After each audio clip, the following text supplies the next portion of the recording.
Oh, cat on the printer. The cat loves the printer. That's amazing. That's a really expensive No, she won't even sit anywhere else. Like she'll like the table, but she always ends up on the printer. She has an Instagram. I'm sorry?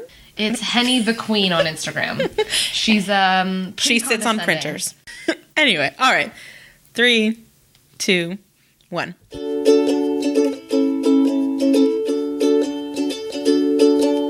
Podcast. We're making a podcast about 30 Rock. Podcast. We're making a podcast about 30 Rock. We're calling it Talk 30 to Me. It is great.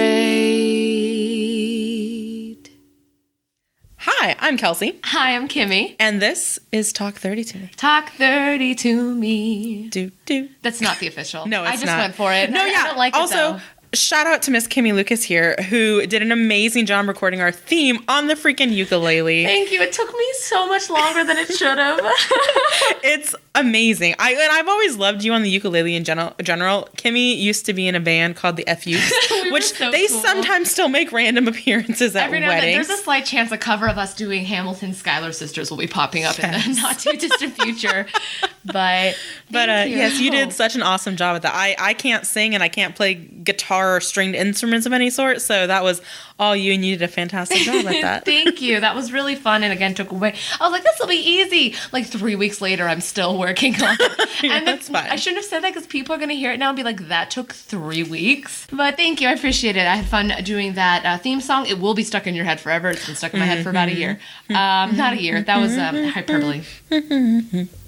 This is our 30 Rock podcast. Kelsey and I talk about 30 Rock a lot anyway, so we're like, why not record it? Why not? We like talking. We like microphones. We do like microphones. We really love Tina Fey. Love her. She's the hero. So, yeah, we're talking, what are the episodes today? Well, so this is our 3rd episode of the podcast. Woohoo! We've made it. We're doing it. We are going to be talking about episodes 4 and 5 of season 1. We have Jack the Rider and Jacktor. We are doing our 30-30 segment here. 30-30. Where are they now? 30 Rock news, or just other 30 Rock things that we've stumbled across in the past, since we last recorded. Yes. So there's 2 things, and you probably can talk about one of them more than I can, that I'm now realizing. Since our last episode that we recorded, the new season of Unbreakable Kimmy Schmidt came out. Oh, so Jane I didn't even think about this. This is not what I was going to talk about at all. Oh, how funny. I was sitting here and I was like, okay, just that one. I'm like, oh, no, yeah, no. Unbreakable Kimmy Schmidt. Season 2 came out. Oh, my God. Have you watched it all already? I've watched not all. I've watched the first 4 or 5 episodes. What is taking you so long? What's taking me so long right now is that for book club, we're reading Emma by Jane Austen. Oh, that's a whole other podcast. And I've got about 300 pages to read by tomorrow night. Oh, goodness. No, you have to finish it, first of all. Like the last season, I felt like the last couple episodes were really strong. Okay. But this whole season, I really like it. Good. I think this is Titus Burgess' season. Oh my gosh, I'm so excited about his season. What? Man, I'm going to have a really good 30-30 after the next. What are you doing with Titus Burgess? I get to go see the live performance of The Little Mermaid at the Hollywood Bowl, and Titus is there, and I am so excited because he's playing Sebastian the Crab. And it's going to be amazing. It'll be so good. In 30 Rock, Titus hasn't even shown up yet. So if spoilers, sorry, Titus shows up. But he's not as Titus. It's a whole thing. Yeah, it's fantastic. We'll get there. But my other 30-30 moment is that I have been reading Tracy Morgan's. I'm like, Jordan Morgan. I always have to think about it too. Tracy's book, I Am the New Black.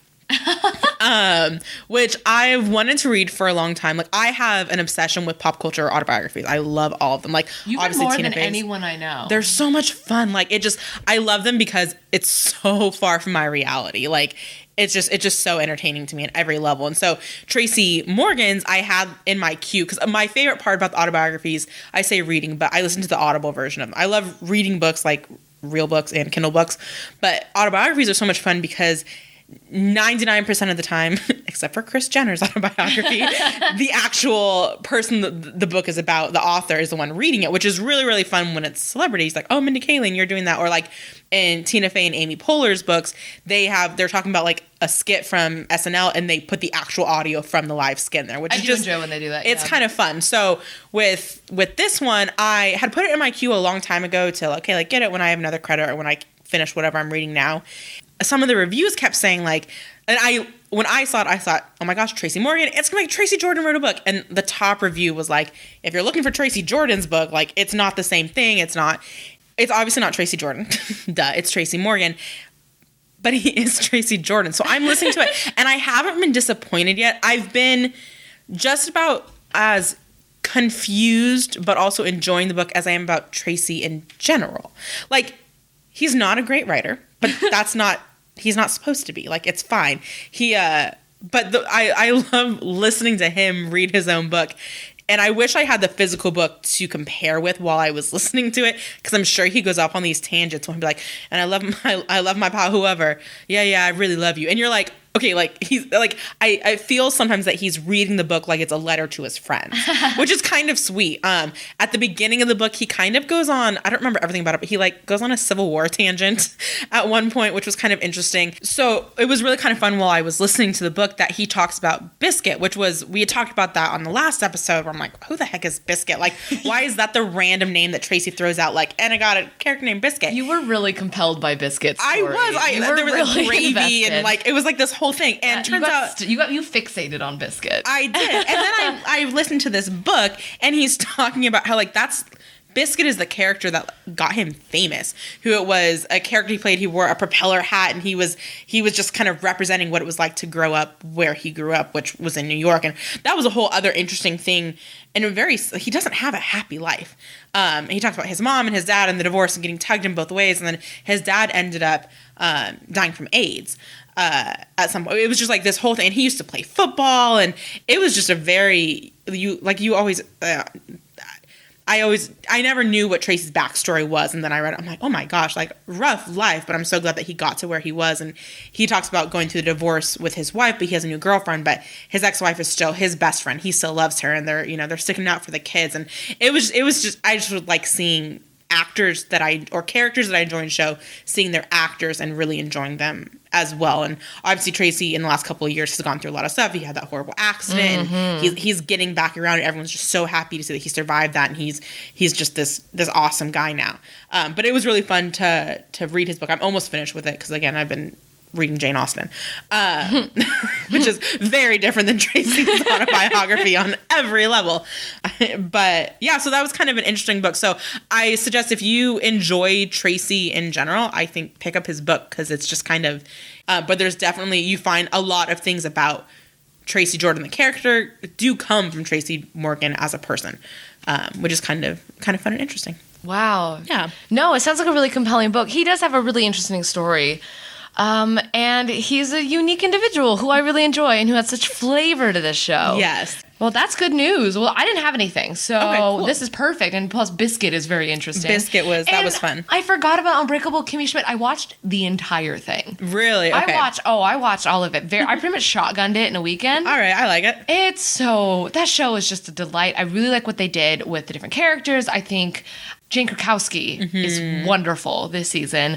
Her arc is really interesting, but this is definitely Titus's season. Ellie Kemper is great, but this is Titus Burgess' season. I got to one of Titus's major storylines, and I was like, oh. Yeah. All right. I really enjoy it. I like this show so much. Also, that's another, we were talking about this before, about how come certain characters get to be themselves on a TV show, and Titus is another one where the actor and character are the same name. Yeah, it's true. I always find that line really weird that line of like, I'm this person, but I'm not. I don't know. That's not a full thought. Yeah. It's just an emotion that I decided to voice incorrectly. I think the other thing I wanted to say about Kimmy Schmidt is, okay, first of all, the line of spoiler is really unclear. I don't think this is a spoiler, but if you're like so freaked out by spoilers, don't listen right now. Skip ahead 15 seconds. 15 seconds. No, Tina Fey shows up late in the season. I don't know if you've gotten there yet. No, I haven't. Well, that makes sense, because she was in the first season. She was. So she's got a really great bit in this John new Hamm season. show up again? I don't want to answer that, actually. So you'll see. That might ruin things. But either way, I really like her, though, in it, so it's great. So that's all. I liked this new season. I'm really bummed it's over. Why did I watch it so quickly? I don't know, but it was great. So our episodes today, so we have Jack the Writer, episode 4, and Jacktor. Can we just talk about the fact that it's so weird that they put these two episodes next to each other? It weirds me out, like, not a bad way, but just like... Well, okay, so... It's like redundant. It's just so strange. Stupid. It's him stepping in both ways. It's weird. They just shouldn't be placed next to each other. Okay, were they originally? Up until... Oh, I didn't look at that, but up until... yesterday, 2 days ago, I never put together that Jacktor was Jack the actor. I could never understand why the episode was called that, because I was like, there is no dinosaur in this episode. Like Jack the Raptor. Like, that's what I kept thinking. And not even kidding. It was 24 or 48 hours ago that I finally was like, oh my gosh, it's Jack actor, Jacktor. Got it. Instead Kelsey, of no. sometimes I have some great things to contribute. And then there's one of them. No, that's one of the great things. Are you kidding me? Jacktor. That's absolutely perfect. Yeah. You are a strange woman, and I love you for man, it. the way my brain works sometimes. Well, I just always found it really weird. I almost wondered, and I didn't research this, but I've almost always wondered if they were not supposed to be next to each other, because there's kind of redundant themes in them. If it's Jack overstepping into a role that isn't his, and then Liz having to learn to stand up to him. Right. That's interesting. And so I've always wondered, like, oh, I bet these were separated, and then they must have reorganized together. It just hits me as very strange that they're together. It's fine. They're both Well, really good episodes. None of the storylines, that's just a quick replay in my brain, none of the storylines affect other episodes where they would need to have been in order. Oh, granted, most of the episodes are pretty good standalone. Okay, so the first episode we're going to talk about, Jack the Writer, before I give my little recap. So first of all, air date, November 1st, 2006. Happy day after Halloween. And the director of this one... Please continue. The director of this one is Gail Mancuso, which, looking at her credits, she has done a ton of stuff. Modern Family, Fresh Off the Boat, Community. She did about 8 episodes of 30 Rock, Scrubs, Return of Jezebel James, which is an Amy Sherman Palladino show that didn't get much attention. Oh, 5 episodes of Gilmore Girls. That show. Wasn't that with the Rebecca that did that Cherry Tree? I remember that show. Maybe I don't. I might not remember that show. Was that Rebecca Romijn? I don't remember. Oh, who cares? Continue. She did 14 episodes of Friends, Roseanne. She's done a couple of things. Go Gail Mancuso. We're fans. We're big fans. Yeah, so that was kind of awesome. So my recap of the episode is that Jack makes everyone uncomfortable in the writer's room, and Sri makes Liz uncomfortable. With clothing, I guess.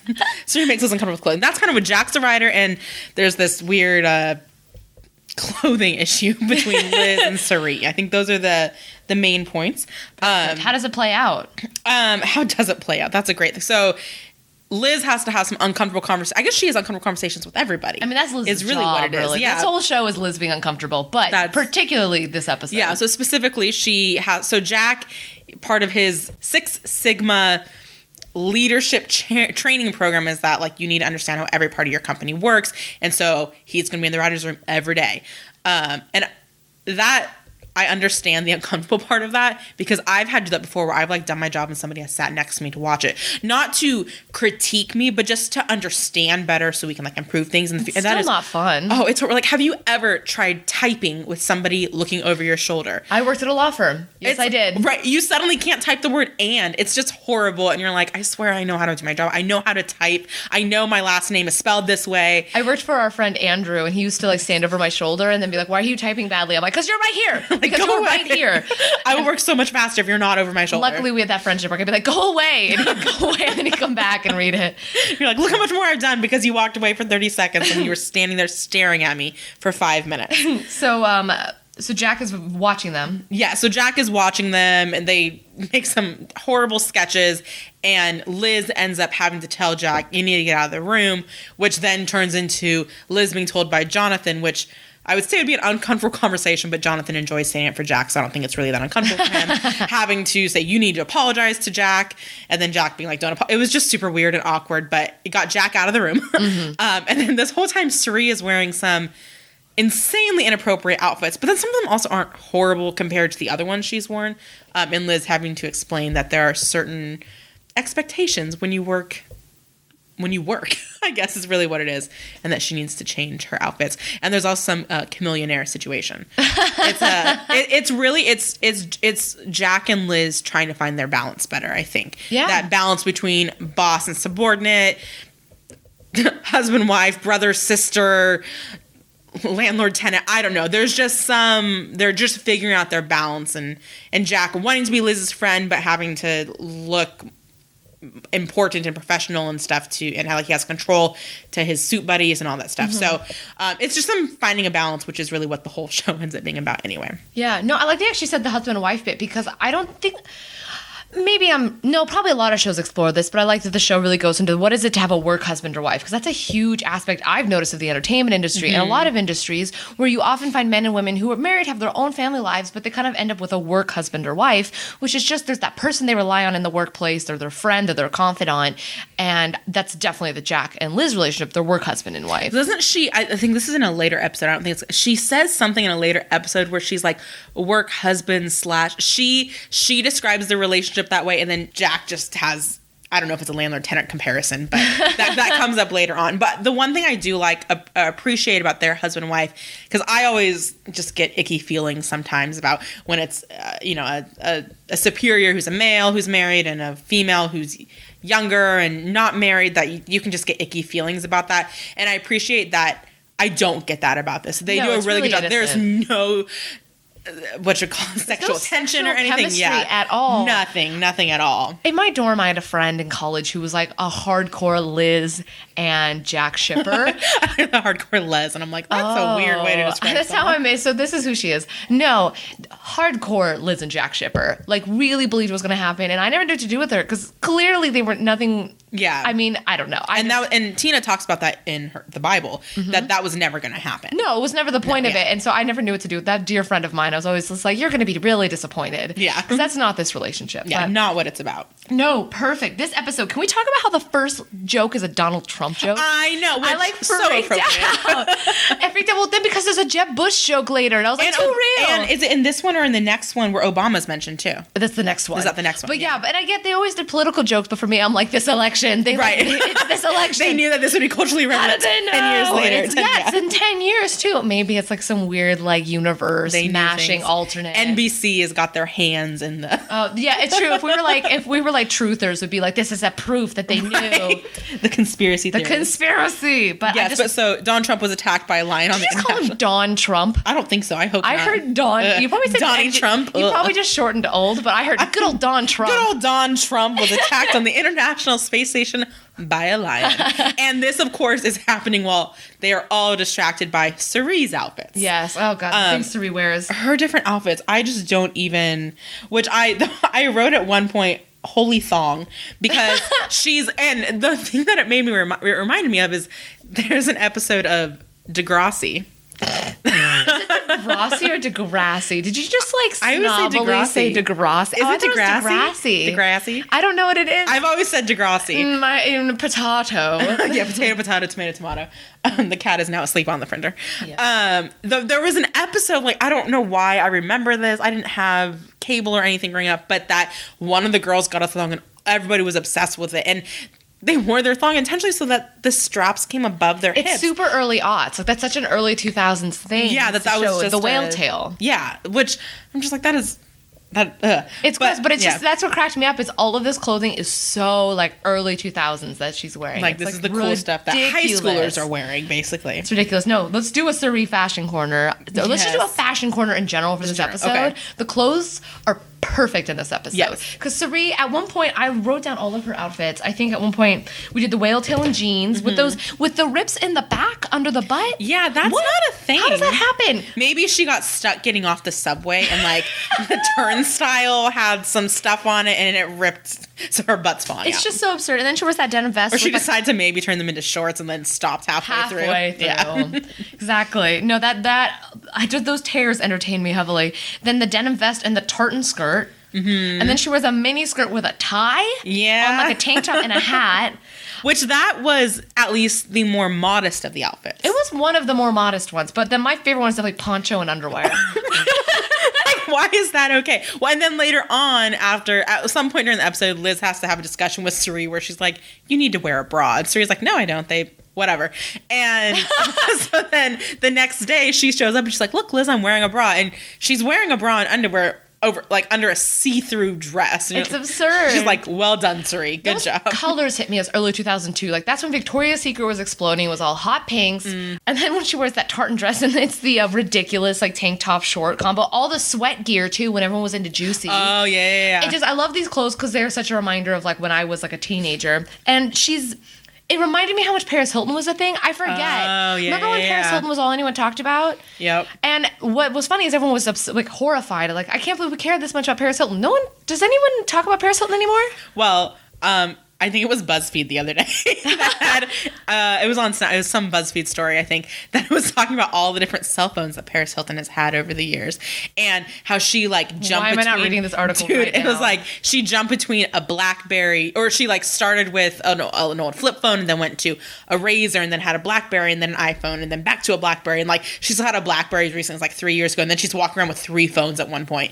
But I went through the entire article. I'm like, and then what did she have? How was she like? It was, yeah. But so that was the latest on Paris Hilton that I've heard. No, I haven't heard about Paris Hilton at all recently. Like, no one talks about her anymore, which we were all very afraid that she was like ruling society. In their defense, Kim Kardashian just took over, so it's not a huge difference. But I just forgot how much Paris Hilton was a thing until I looked at Siri. I'm like, oh, this is all, because she even says that I can make this hot. And I was I forgot people said that. Which I wrote, because that was when she's trying to help Liz dress hot, which also we get Lee, the costume guy, again. And Liz's outfit that did that like handkerchief dirty diva. torn, the dirty I remember those handkerchief hems. Don't you remember those? Those were huge. The asymmetrical sleeve, that color of teal. And her hair. Oh, I wrote on here, because as a redhead, there are certain colors I cannot wear. Teal is my go-to color. You look good in teal. I have blue on today. But I was, sorry, don't mind me. That I was like, everybody looks good in teal. Everybody. It is impossible to look bad in that color unless you're a Smurf, I guess.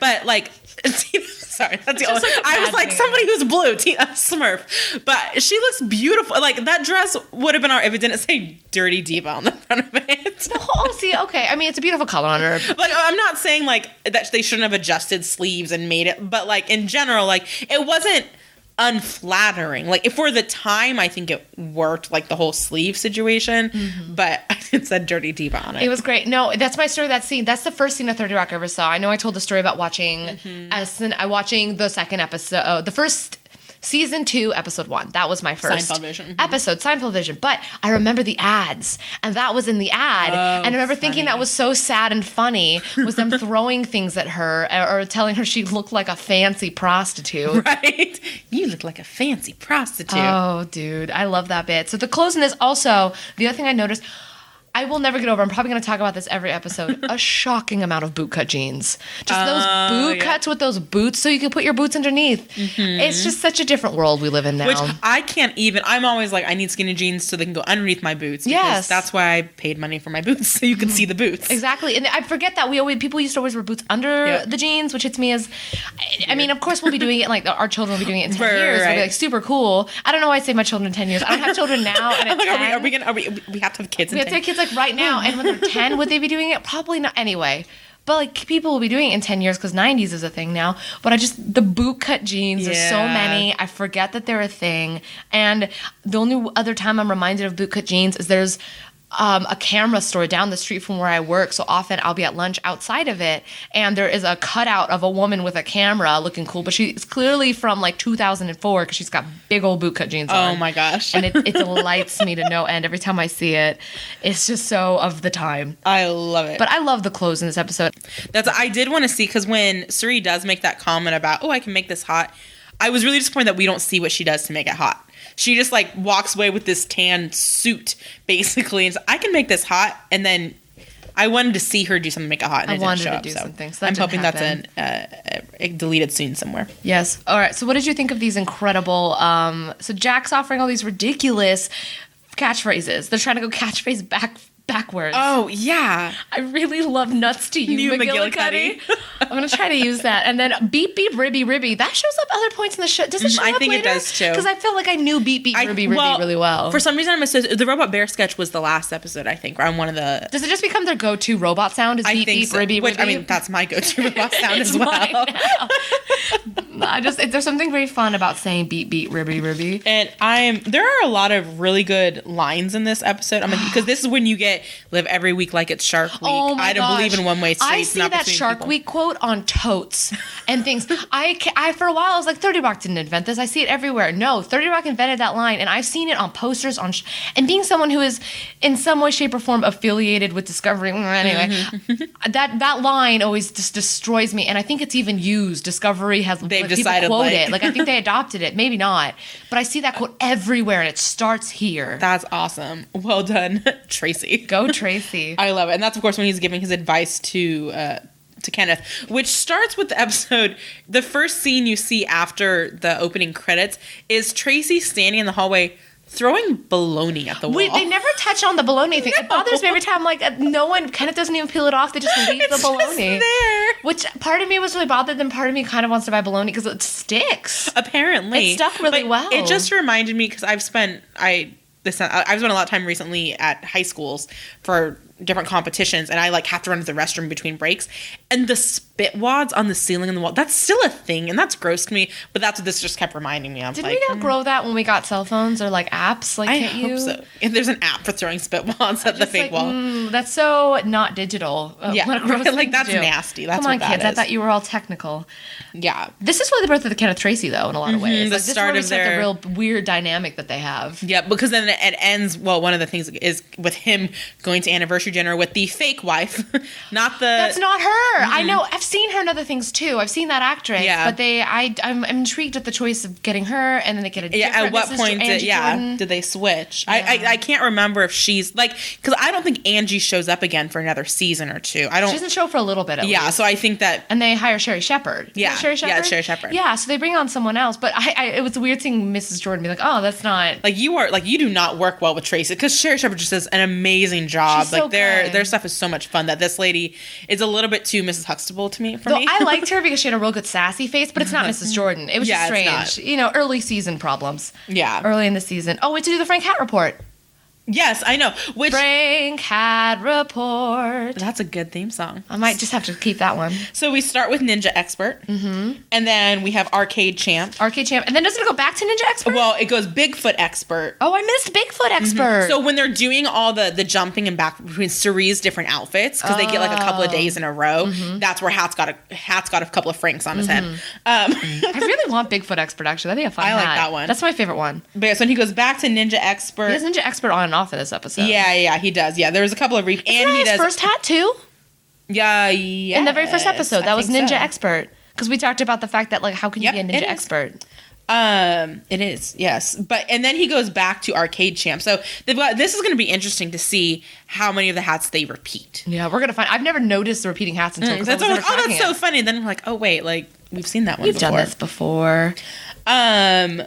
What was I going to say? So Chameleonaire ends up being a recurring theme throughout this Has episode. he had any music in the most recent history? I haven't Not heard of recently, Chameleonaire but since I was this. trying to figure out, like, why was he such a big deal? And in 2006, he was nominated for the AMA's Favorite Breakthrough New Artist in 2006. He I won for remember him being a thing. Yeah. But he was like the best rap video in 2006 and won the best new artist for the 2006 BET Awards. So he obviously was doing well that year, and I just love that the people at 30 Rock thought that this was really important. I appreciated that. I don't think he's had anything really since, like, 2011 I'm seeing one. All right. 2013 he did an EP. Okay. I think he was on someone else's EP. I'm not sure. Oh, okay. He hasn't done Chameleonaire. Where did you go? This is a cry to Chameleonaire. Please come back. Your dance music was fun. Please. Because Frank's dancing when they have their 1 minute dance break, he looks like he's on fire. He's like doing these things while Liz He's not is a just... good dancer. Yeah. Liz is surprisingly good, I think. She Every does time a- she dances, I'm like, I get can't it, dance Liz for Lemon. anything. I can do like line dancing or swing dancing, like organized dancing, but if someone's like, oh yeah, I just dance when I'm feeling bored or something, I'm like, no, that is not a thing. That to me, I can't. I'm like, They're you very look good. weird. I also think that me saying Chameleonaire, your dance music is fun is the whitest thing I've ever said in my entire Probably. life. I heard it and I was like, oh, I like it. that. The different, when they had to come up with the different I was cereal gonna say, can we names, talk about these cereal names? Which is your favorite? Fruit Loops. Oh, I was gonna say it's Fruit Loops or Swastikos. Swastikos was pretty funny. I didn't think there was Honey Bunches of Sadness, and then I didn't Fart get that one at all. Nuggets, right? That wasn't funny. I was like, Jack, no, that's not Well, funny. I mean, yeah. I guess he it's has boy humor, terrible. He has maybe? terrible taste in humor. He He's does. studying comedy by not that Friends isn't wonderful, but he's like, I'm studying comedy. I'm watching Friends. What happens to Watson and Rachel? Don't tell me. Like that was one of my favorite lines, I think.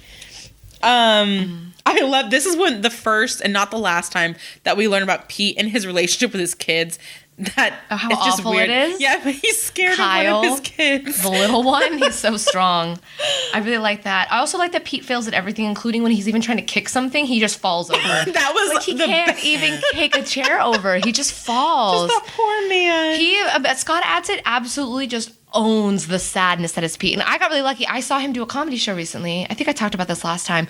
But it's so weird how much I expected him to be more Pete-like, which is awful. I mean, I know he's not Pete, but he is such a confident, like, well-spoken man. And I was surprised because he's so good at Pete. He's so good at being just this, like, shimmering, like, tremor of a man. Right. You're like, But actually, I have a whole theory about Kenneth I want to talk about. So I think this episode is the beginning.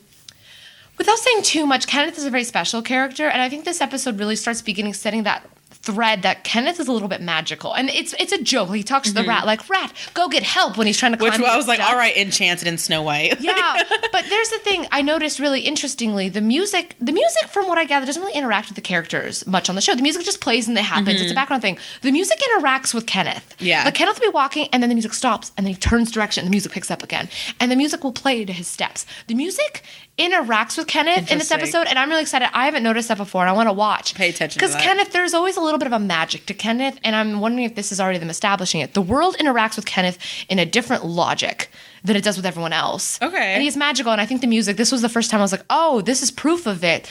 And we see that we just see that already. Yeah. And it's the fourth episode and they're already saying that. And I just found that really interesting. Like if I were writing a paper about 30 Rock, I might even, this is an argument I'd use. Yeah. Which is I'm just repeating myself. He's magical. He's magical. And I just love the fact that the music responds to him.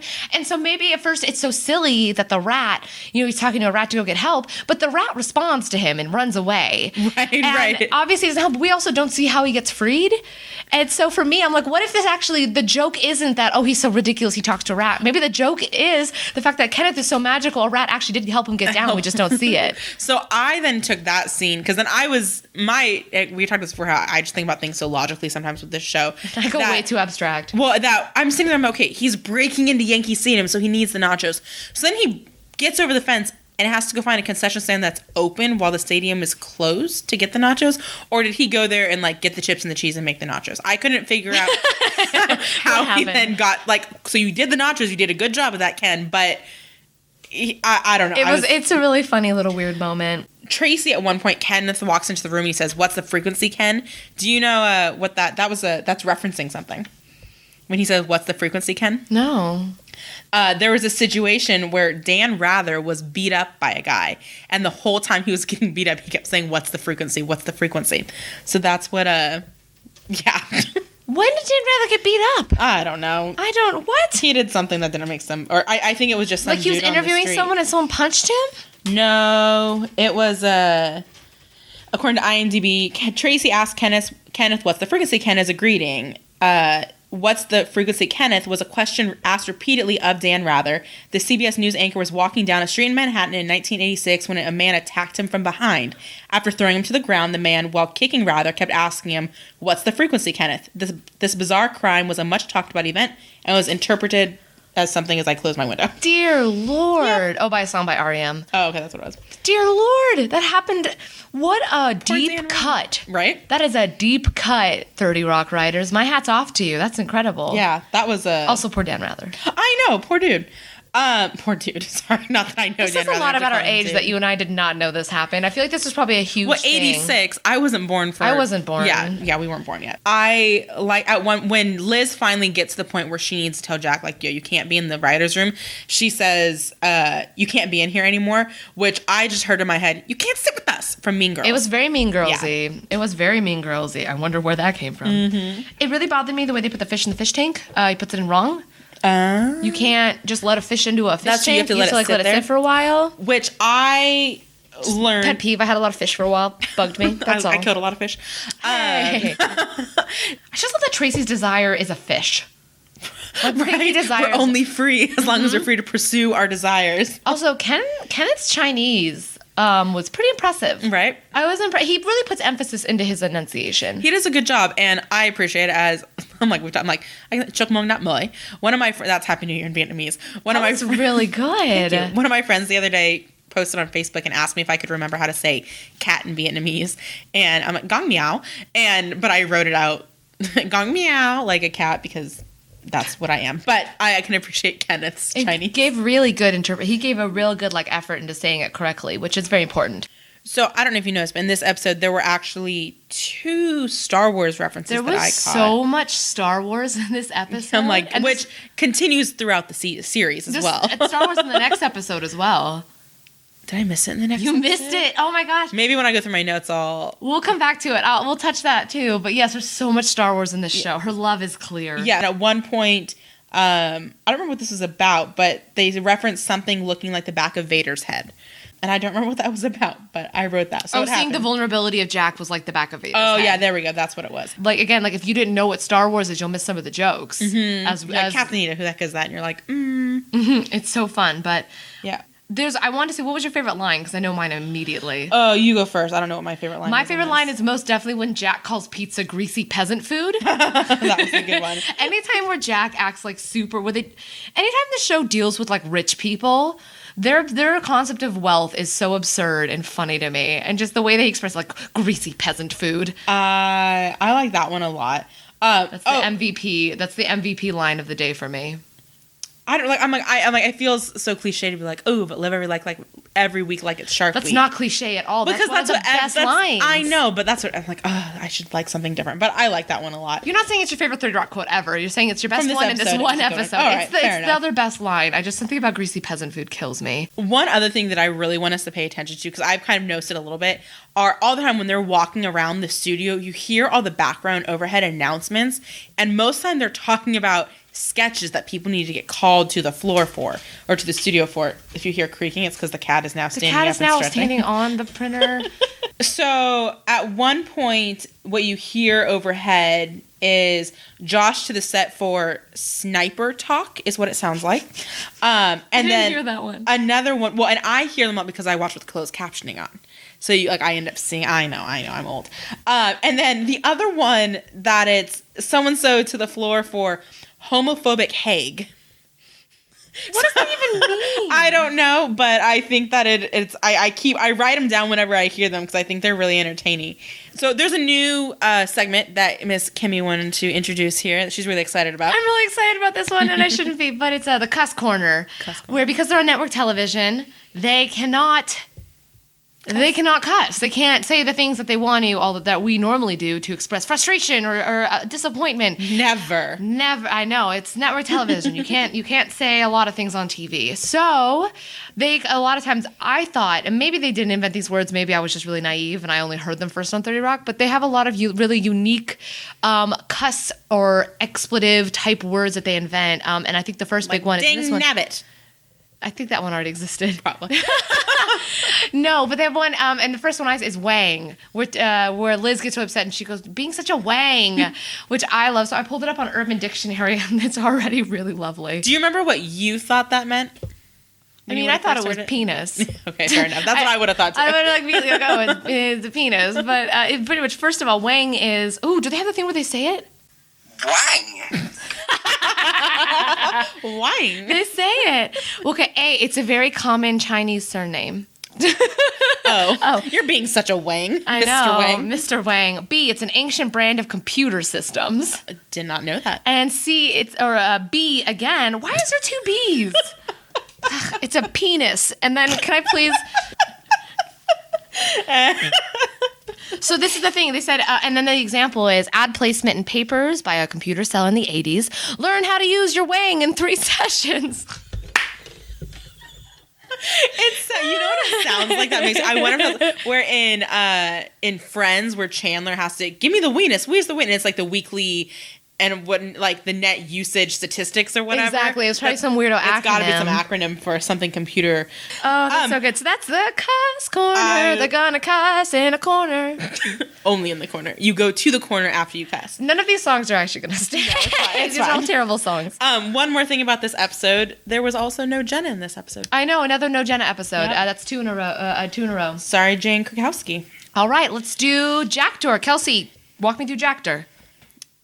Jack wants to be an actor, not a dinosaur. So Jacktor is about an episode where they want to use the show as a way to promote different products. In this case, Snapple, mostly at this point. And they're all the writers are complaining about it. So Jack, their way of dealing with it is them complaining about having to do this to an NBC executive, and they use Jack in it. So Jack in a sketch, yeah. They write a sketch about the situation. Yeah, so basically it's, I don't know, Jack forces the writers to do something and it backfires. Exactly, which is pretty much everything. But yeah, that's kind of the... this is a great episode. Air date on this one was 2 weeks later, on November 16th. Director is Don Scardino, who he... Sees him a lot. Sports Night, West Wing, so he's definitely got some Aaron Sorkin stuff to him. Cosby, Law and Order, Hope and Faith, Mindy Project, Two Broke Girls. He's done... A lot of Two Broke Girls. Yeah. He's done quite a bit of stuff, so well done, Mr. Dan Scardino. He's wonderful. This episode is delightful because it brings us Muffin Top. Yes. Muffin Top is one of the best 30 Rock songs. Muffin Top is just one of my favorite songs on the show. It pops up a lot, and it's, I don't even know. I just remember this was right when Muffin Top was a thing. Mm-hmm. Where that was which I bet if you went to maybe a high school, like a junior high now, and you said, oh, that girl has a Muffin Top, I don't know. I don't think that's a thing that's said anymore. I don't know if it's. I don't know. Or is it like Camel Toe where it lives forever? This is our rated R episode in Kelsey's mind. Clearly, I'm like, oh my gosh, I'm not sharing this link to anybody. I'm just kidding. No, I love Muffin Top, particularly because it's such a gross, weird thing to discuss, and for some reason, of course, Jenna would find this sexy. Oh, for sure. Like, no. And it comes up at the very end of the episode, but Ghostface Killah is their go-to rapper on this show. He comes up multiple times, and I like that they have a go-to rapper. Like, I want to understand that relationship they had with Ghostface Killah.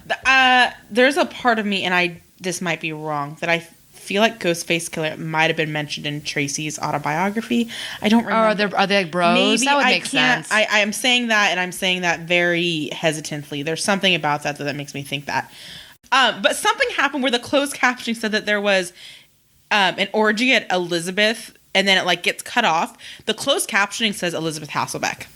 I was like, I wonder if she knows that is a thing. But yeah, I think Jack came back from Damon Dash's birthday, and something happened. Like, oh yeah, there was an orgy at Elizabeth, and then the captioning finishes it with Hasselbeck. So, sorry, Elizabeth Hasselbeck. That's wonderful. Yeah. What an insight. Well, this is a Robert Carlock episode too. We should state that. Oh yes, it's Robert Carlock. Both of them were Robert Carlock, I believe. Which hit me. It's funny that both of them were also the Jack named episodes. He was the writer. No, the whole synergy topic in this episode is dealt with really beautifully. I almost wonder if they, like this episode, got talked to by the network and decided that they're making fun of that. Yeah, it's ultra meta. They even make a joke about meta jokes where he says it's the baby humor. Yeah. And his example is, was it Nixon? Nixon on a show saying Sakatumi was an example of meta humor. Never would I put Nixon and humor in the same that's weird. sentence. You know what I forgot in my little recap?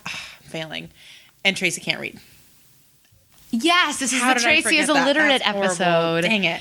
This is one of my favorite plot lines because I love that they play into the fact that Liz is a little bit racist. Her white guilt is very strong, but that moment where he gets on the elevator and he just says, that George Will's getting more conservative is the whitest sentence ever. And I know that only because my father is a big George Will fan and I grew up watching him. Got it, okay. Do you know who George Will is? He wears a bow tie and does political talk stuff. Nice. He's very conservative, but very likable. Okay. I think he's a likable man. He never seems rude. But the idea that Tracy is... listening to George Will. Reading, not listening. He is reading. I mean, the man looks like Bill Nye. He's got glasses and a bow tie. That's the most ridiculous thing. We have in the video of Jack doing the commercial, it just reminded me 100% of any Walt Disney movie, a movie you've seen with Walt Disney in it. Him walking around Tomorrowland, and this is where we're going to be, like that sort of thing. Just the quality of the video, that just, to me, it was very Walt Disney. Do you think they did a billion takes with Walt Disney as well? Yep. We also get, as part of them doing the product integration in 30 Rock as opposed to the TGS portion of it, they do this whole Snapple shout-out sort of a situation throughout the whole episode. The Snapple bit is delightful. I love it. And I just love when it ends with Sri just being like, I only date guys who drink Snapple. Her just staring straight into the camera saying that. Well, what's interesting about that, that's a really popular joke. Oh, the hiccups! My hiccup. That happens. For one hiccup a day.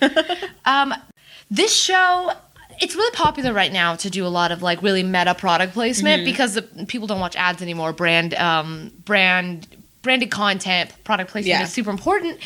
But I don't remember any show before this being so cheeky about it. Like now this is a really common thing to do. Like have you watched comedians in cars getting coffee? No. Really wonderful. Do you know what that is?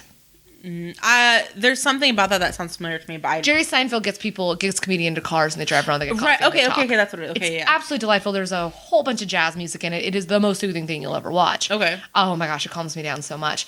And they do a lot of product placement with these cars. And what he always does is he goes, wait a minute. I think our product placement is coming soon. And then it drives up and he goes, there we go. Funny. Like they're very playful with it. Yeah. But to me, I feel like all that stuff is very indebted to 30 Rock. This Snapple bit. I can tell one other one, and part of me, I'm like, I've watched all of Gilmore Girls several times.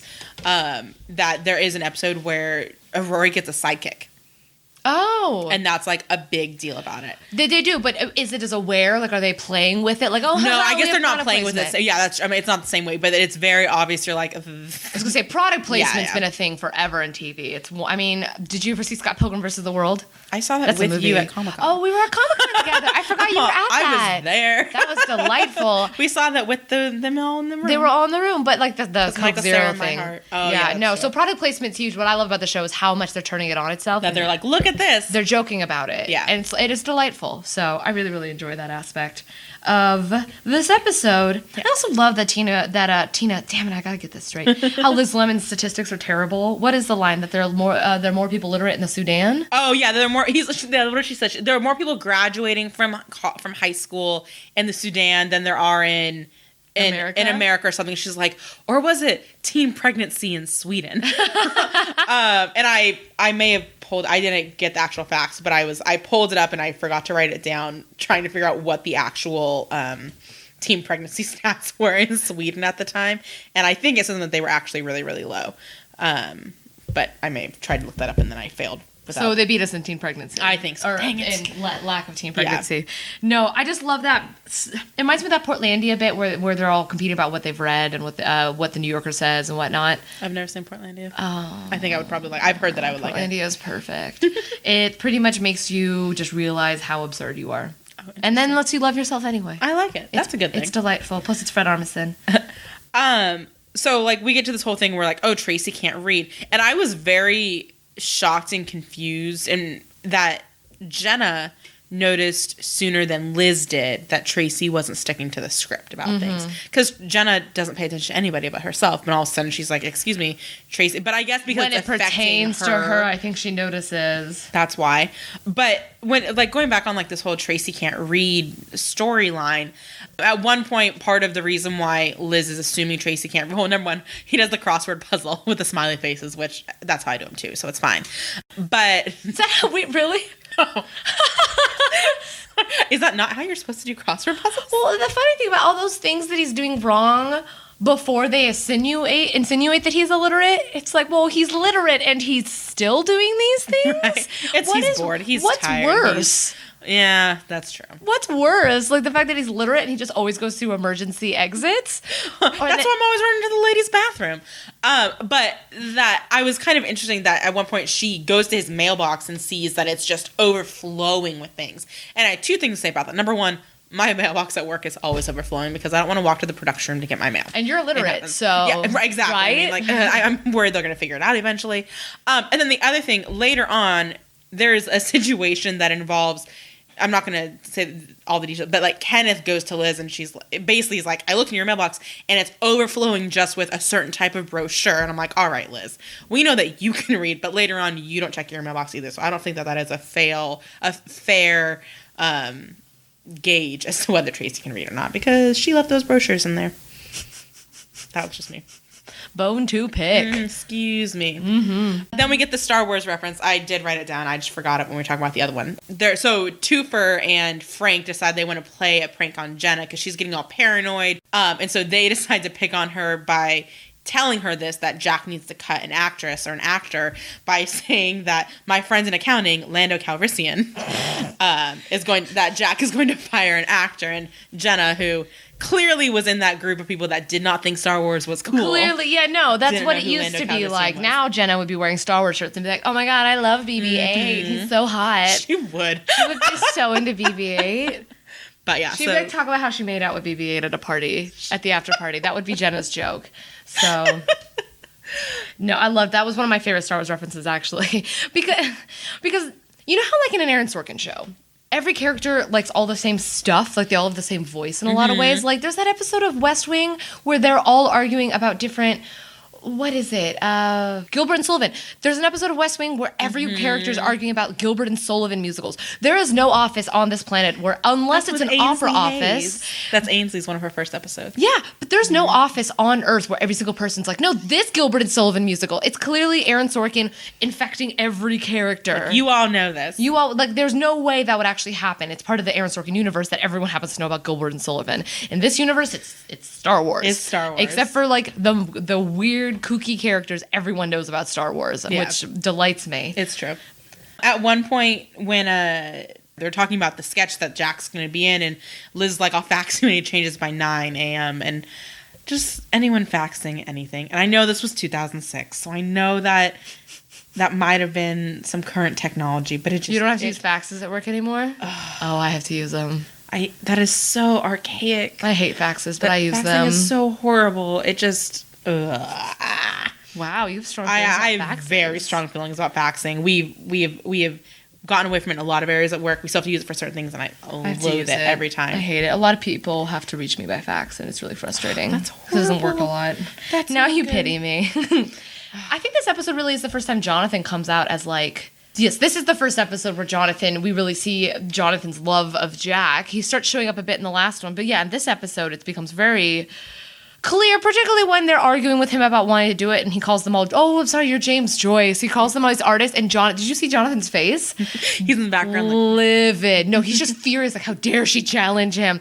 The fury on his face. So I like that they made a choice this episode. Maybe Jonathan's, like, really obsessed with Jack. Yeah. Like, this is a good call. I like it. I'm glad they gave him more of a role, because that actor is really, really funny, and the absurdity of that character, of the obsessed assistant, is really lovely. Yeah. Oh, yeah, I was like, first sign of real love. It's definitely the first sign of real love. I love that in him showing his love for Jack, that this is just an awesome 30 Rock thing where he shows them the outtakes of Jack trying to make the Synergy episode. And I'm the voice of my company. I like to do all the recording. When you call our company, I'm the voice you hear saying, thank you for calling. It took me, there were probably 10 different recordings I had to do. And it took me at least an entire day, if not then going back and redoing it. So I can appreciate recording something taking a while. Like, I get it. But then, it took 5 days. And it just went on and on and on and on. And I just like that 30 Rock didn't just say, like, 3 to 5 times they'll get it. Like, no, let's really show them how long this took. I appreciated that. But him getting stuck in the easel was kind of... Excuse me. It's kind of awesome. Him getting stuck on the easel was great. I want to actually back up. This episode is really... The synergy thing really pops up, and I think we discussed it before. My concept of business pretty much is all born from the show, and synergy is really explained in this. And I just love that his example of synergy is using a direct current drilling motor for oil drilling, which is delightful because I was trying to imagine any sketch where a character's really excited that he bought this thing and it works. Right.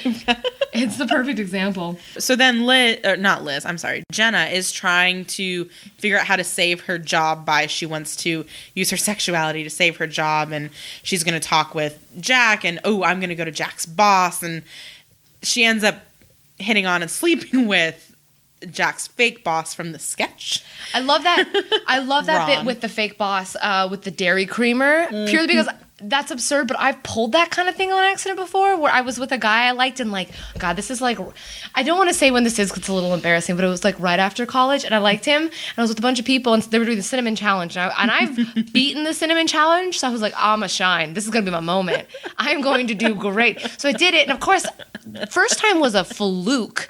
I did not, and I just ended up coughing over a sink for like 10 minutes. Not sexy. Didn't play to my advantage. Yeah, how did that work out? We ended up dating for a couple months actually, so it was great. But so I guess it worked. There we go. Hey, but that I like felt for her in that moment because I've definitely done that. Why is coughing is the least sexy thing? Oh, that can it's happen. so because it's so gross. It's not attractive. That whole at all. bit with the boss Ron. I think one of the best moments of her acting in that episode is when he comes up to like defend her later, like, I think it sounds great. Hello, Ron. And just pulls him away. It's just so mournful. It's so mournful. The first time that I think Jenna has ever regretted sleeping with somebody. No. And it wasn't just, oh, he's not really Jacktor boss. All right. It was like, he's an extra. He doesn't have lines. Like, that's where the real complete distaste for their self came from. I also want to give Pete the like gold star of amazing for his face while she has to try her groans. No, I know, like the like Don't even do it. What are you doing? Why are you reenacting it? I was trying to quote it. When you're quoting something that's that's a noise, you kind of have to. Kelsey, the no. first one, sorry, I won't ever Don't do that noise. Ever Don't again. do that noise. That was horribly funny. That was horribly funny. We've talked a lot about the racism and stuff, but how Liz at one point, she's like, white guilt should only be used for over tipping and for supporting Barack Obama. And this aired in 2006. Obama was elected till 2008. No, they were on the Obama train. Oh, I couldn't remember if it had started yet or not. It probably had, because it was about... The primary hadn't happened. This primary is weird that we're in right now because it starts so early. Yeah. That primary hadn't started yet when that came out, but it was like, I mean, usually Rumors the word is in the circulating. air for like a year beforehand of who's going to run. Yeah. We've known Jeb Bush was going to run for like 3 years, right? So they've known for a while, but it hadn't come yet. But this show was like on the Barack train for a long time, which I mean, they did well. I love when Liz and Pete are trying to get Tracy to admit that he can read and all this stuff. But I love when they knock on the door to go in to talk to Tracy, and his response is, summon. Like, he's saying summon, but he's just saying it really funny. I've never known what he says right there. I was like, is he mispronouncing come in? Is that part of the bit? He's saying summon.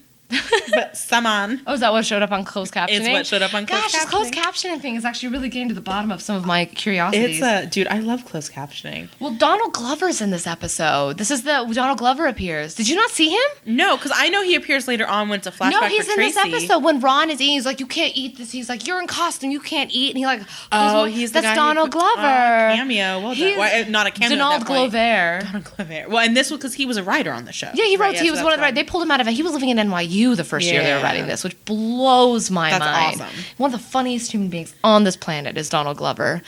That man. Childish Gambino. Like, credits.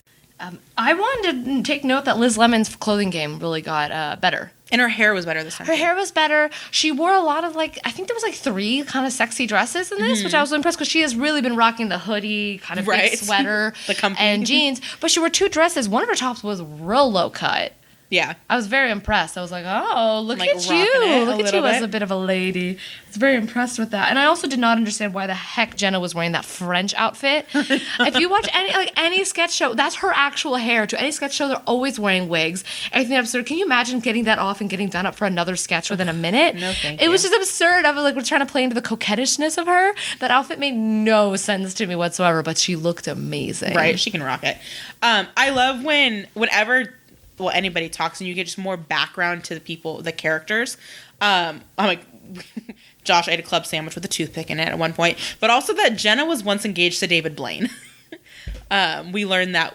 Do you not remember this? This was in a different episode. No, it's in this episode that Liz is when he's like, talk her down, like, you need to talk me down, one of your actors, and he's like, you can do this. Yeah. Josh can do it. He once ate a sandwich with a toothpick in it. Jenna was once engaged to David Blaine. Like, when you just hear the little bit of background stuff about the characters, like, oh, all right. So I know. They're really good at fleshing out their characters, which in really weird ways. In really, really weird ways. And from Muffin Top, we've got Ghostface Killer. We also have Yo-Yo Ma. Yes, I know, but you don't see Yo-Yo Ma. You don't see it, which but is I such a love the shame. idea of Ghostface Killer and Yo-Yo Ma. All those people in a room. Well, this is the funny thing is Kenneth isn't in this episode at all, except in the background. Except in the background of the music video. Well, he's not in the music video with Ghostface Killer and Muffin Top. But when they're all watching Muffin Top, that's the only time we see Kenneth. Oh, interesting. Is in the background. Okay. Yeah, so I thought. What was Jack McBrayer up to? Mm-hmm. I would read Tracy's column Musings in Ebony magazine. I think that would be a wonderful thing. What do you think he writes? What does he muse about? You know, I think he probably talks. I think he just talks about himself. I don't think, although after having read Tracy Morgan's book, he probably talks about the Civil War. That's my assumption. Or also, I like the idea that he writes just out his live every like it's Shark Week and have some self-respect, pigeon. Don't you know you can fly? Like that sort of stuff. I'm so excited to get to that line, by the way. I loved when at the very end we're finding like Jack's about to go on and stuff, and Liz here's some final rewrites and hands in the script, and he looks at me like, these pages are blank, and she's like, oh, flip them over. I remember the first time I saw this episode, him going, these pages are blank, and my heart going, oh, she's just saying, just do what you need to do. Like that's what I took it as. And then half a second later, he flips it over and it's there. But I remember thinking like, oh, how sweet. Like she was just making it like, just, you know what you're doing. I'm confident in you. You don't need a script. I'm like, oh, never mind. They weren't being that nice. It's fine. It's fine. Can you imagine Tracy at a Pat Benatar concert? Which also, Pat Benatar, I looked this up, has been on tour almost every single year since at least the 80s. Well, so she makes her money. Well, but his line is that, you can never see Pat Benatar live. He says something about that. And I looked, except for at one point there was nothing because she was pregnant. And so she cut her tour short and then had a baby. But she's been on tour for forever, so excuse me. The things you get hung up on in this show. I swear every writer's room must be afraid of you. I'm like, excuse me. Facts check. I was trying to see if specifically Pat Benatar wasn't on tour in 2006 maybe, but no, she was. This episode and the other episode are both really great because they really start establishing that like slightly inappropriate but really warm dynamic between Liz, the writers, and Jack. He starts getting really involved creatively because honestly, it doesn't make sense. Executives are not this involved with their staff. Yeah. But we see over and over him getting really ingrained into that world and really sucked in to their world. And I think he wants to be a part of it. He really wants that, but he slowly realizes, like, okay, I'm really not that good at it. Like, you hire the people that can do the stuff that you can't do, and he gets that. But I think he starts in, I can do everything, and then, maybe I can't do that. I can't do that. You guys just do that, and I'll just peep in every now and then and make sure you have pizza. Like, yeah, no, but I really enjoy that they break the fourth wall in this episode too. When do they break the fourth When wall? she's like, and remember, don't look at the camera. And he just looks straight into the camera. I wrote that too. Actually, now I'm thinking like, yeah. Broke the fourth wall. It's really charming. Thank you. And thank you, Ibsen. I did think that it was interesting because part of when Jenna's doing her whole thing and she wants to get back at Toofer and Frank for forcing her to sleep with Ron the extra, that when she goes to try and pull the prank of getting one of them to go up on the roof naked because she wants to have sex with him, that she goes to Toofer first. Like, I would go to Frank first instantly. Like, Toofer's just too smart. Why? Oh, because he'd figure it out? He would have figured it out instantly. Yeah, I'm like, not because I would choose to sleep with Toofer over Frank whatever the situation, but I wouldn't have gone to Toofer first. I would have gone to Frank to try and tease him, to try and convince him to get up on the roof. I'm glad that your sexuality has more of a strategy than Jenna's. Oh. No. And then last but not least about this episode, we only saw one hat, I think. Frank's hats. Frank's hat. I know. He only had the one this time. What was the hat? Handheld. Which I guess he's handheld? What does that even mean? Like, is he handheld? Does he like handheld games, maybe? Does he want his hand held? It's not one of my favorite cry ones. For a girlfriend? I don't. It's very, ambiguous. This is not one of my favorite Frank hats. No, like, it was kind of late, but there was a lot of other stuff going on. Yeah, it's fair. And that's all he's wearing at the very end. It's just a hat and a plant. And Jack just going, lemon! Mm-hmm. One of your men is on my front porch or whatever it's called. Oh, I have an update. I have an update about samovars. Yes, which we were samovars. so into. Okay, we talked about it. Turkish tea thing. It's Russian. It's like a huge Russian tea. My mother gave me a 10-minute spiel about this when I was home the other weekend because it's an Ibsen, and samovars are very important parts of Russian culture. You can make the tea to your own specificity because it's all those nozzles. Okay. But it's a part of Russian tea culture because Russian tea culture is just as big to possibly bigger than British tea culture. So it is not a cappuccino machine. It's not a cappuccino machine, which the way Toofer talks about it, he is full of it. He doesn't know. He doesn't know anything. Either that or the writers don't know. But I think it's Toofer. I think those writers have read Ibsen. I think they know. They knew. Then they were like, Toofer, you know what? This is my second Ibsen reference this episode. I'm like killing it with Ibsen. My mother is teaching it in her class, so she's talking about it. Yeah. And I went home last week and I heard all about Ibsen. And you're all Ibsenful. Mm-hmm. Like Ibsenful. Ibsenful. All right, well, I think that has been episode 3 of Talk 30. Yeah, we covered it all. One last thing. You can find us on social media and contact us. We have social media. We do. And you can find us on everything Talk 30 to Me Pod. I was telling Kimmy I don't like pod, but it's less characters and makes it easier for tweeting. So it's Talk 30 30 TO me on Twitter, Instagram, and our Gmails, talk30tomepod@gmail.com. So send us emails, tell us if you like us or don't like us, I guess. Don't tell us if you don't like us. Tweet at us, follow us. Yeah, that's us.